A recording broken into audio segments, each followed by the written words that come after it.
कहा कि अंतर्राष्ट्रीय स्तर पर ही तहव्वुर राणा के तार जुड़े थे और पूरी साजिश के खुलासे के लिए तहव्वुर राणा को सबूतों से रूबरू करवाना जरूरी है। कोर्ट ने 12 पेज के अपने आदेश में कहा कि तहव्वुर राणा से पूछताछ कर एनआईए पूरी साजिश का खुलासा करे। यह बड़ी खबर इस वक्त आ रही है, यानी कुल मिलाकर यह है कि सिर्फ मुंबई ही टारगेट पर नहीं थी। तहव्वुर राणा और डेविड कोलमैन हेडली, ये पूरा जो गिरोह था, पूरा एक तरह से कहा जाए एक दूसरे से जो कनेक्टेड आतंकवादी थे, इनके निशाने पर भारत के कई और शहर थे, कई और सिटीज थी जहां ये धमाके करने की फिराक में थे या उसी तरीके से दहलाने की फिराक में थे। ऐसे में यह बड़ी खबर है, कोर्ट की तरफ से कहा गया कि एनआईए पूछताछ करके पूरे मामले का खुलासा करे और जो इनका इंटरनेशनल कनेक्शन था उस बात की भी जानकारी सामने आनी चाहिए पूछताछ में, ताकि कौन कौन इनका सहयोगी था, कहां से फंडिंग हो रही थी और किसके कहने पर यह पूरा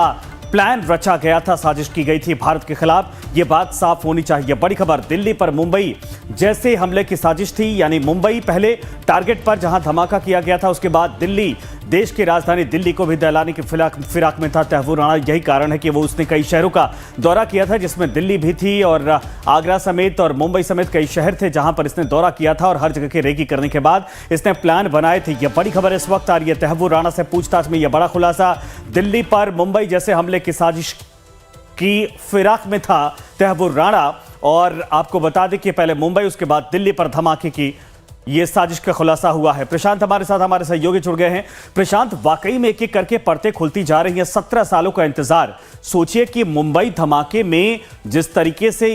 इन आतंकियों ने पूरा नेटवर्क और पूरा जाल बिछाया था, उसके बाद पूरी मुंबई की तस्वीरें सामने सिहरन पैदा करने वाली थी, लेकिन इनके निशाने पर दिल्ली भी थी और दूसरे भी शहर थे। बिल्कुल, देखिए संजय, जैसा कि पहले भी हम आप चर्चा कर चुके हैं कि आखिर तहव्वुर पकड़ के आया है तो उसकी साजिशें क्या सिर्फ दिल्ली तक थी। और हम इस चर्चा के दौरान आपसे कह भी रहे थे कि देखिए परतें जो हैं वो धीरे धीरे खुलेंगी और सबसे बड़ी परत जो खुल के आई है वो ये कि कोर्ट में भी एनआईए ने साफ तौर पे जब सबूत पेश किए तो उस वक्त साक्ष्य दिया कि दिल्ली सहित कई और राज्य में इसने रैकी की है और वहां भी 26/11 की तरह ही ये हमला करने के फिराक में था और इसी मकसद से इसने रैकी भी की थी। रैकी करने के दौरान आपको जैसा कि हम पहले भी बता चुके हैं अपने दर्शकों को, एक बार फिर से बताते हैं कि मुंबई में एक होटल में ठहरने के बाद से 3 दिन बाद ये शख्स दिल्ली आता है। दिल्ली आके ये कई जगहों पर रैकी करता है। रैकी करने के बाद यहाँ से ये सीधे चला जाता है हापुड़। हापुड़ से 2 दिन रहने के बाद से ये आगरा जाता है और वहाँ पे भी कुछ दिन बिताता है और उसके बाद से ये वापस मुंबई जाता है और मुंबई से कनाडा की तरफ कूच कर जाता है। तो आप समझ सकते हैं कि इस बीच इसने क्या किया, किन किन स्लीपर सेल से मुलाकात की, किस तरह से साजिश इसने रची थी। दिल्ली में अगर ये कोई वारदात करना चाहता था तो किस जगह पे करना चाहता था, ये भी अभी अहम जानकारी जो सबूत पेश किए हैं एनआईए ने, ये सामने आना बाकी है। लेकिन जाहिर है चौंकाने वाले तथ्य हम पहले ही अपने दर्शकों को कह रहे थे कि बहुत सारे आने वाले हैं और उसमें से एक नया अपडेट ये है कि मुंबई ही नहीं, दिल्ली और राजस्थान में भी इसके टारगेट पे थे और इसके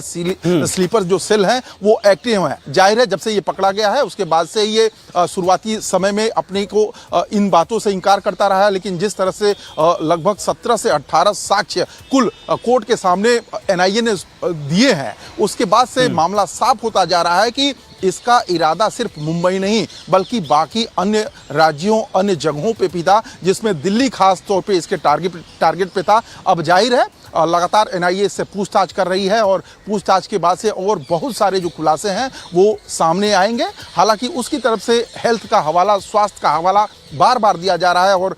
जो एनआईए है उसका ये कहना है कि चूंकि इंटरनेशनल लेवल पे ये प्रत्यर्पण हुई है, इंटरनेशनल लेवल पे जो भी हमने समझौते किए हैं हम उसको लगातार मान रहे हैं। इसके हेल्थ के लिए हम लगातार हर 48 घंटे पे मेडिकल की लेकिन इस बात का खुलासा हुआ कि जब ये आगरा गया, हापुड़ गया और दिल्ली भी इसके टारगेट पर था, तो कौन, चूंकि स्लीपर सेल समझ में आते हैं कि जो इसके नेटवर्क में थे वहां तक ये पहुंच बनाने की कोशिश कर रहा था, लेकिन कहां रुका था, कहां इसको शरण दी गई थी और इसके बाद कोई इसके पास से ऐसा कहा जाए कि कोई चीज समझ में आई है जो ये मैप बना रहा था कि इन शहरों को एक एक करके इस तरीके से धमाके करने हैं और दहलाने हैं। देखिए इसके रैकी करने के अलावा डेविड